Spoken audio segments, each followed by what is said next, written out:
उसमें क्या होता है कि जब हम खाना खा रहे हैं, जब हम किसी चीज को चू कर रहे हैं, पहली बात तो जब चू कर रहे हैं तो मसल चल रही है हमारी माउथ की, तो कोई भी मसल कहीं पे भी चलेगी वो बर्न कर रही है, तो खाना एक्स्ट्रा बर्न होता है।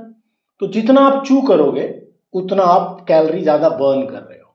अब ये जब हम दाल की बात करें, हमारे घरों में जो सब्जियां बनती हैं उसकी बात करें, रोटी की बात करें, आई थिंक इंडिया में सबसे बड़ा ये जो फैक्टर है, ये ऑलमोस्ट माइनस में है।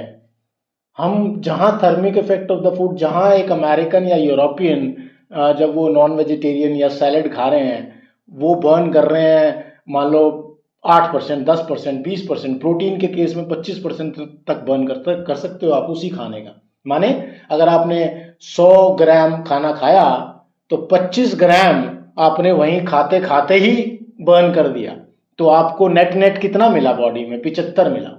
You understand what I am saying?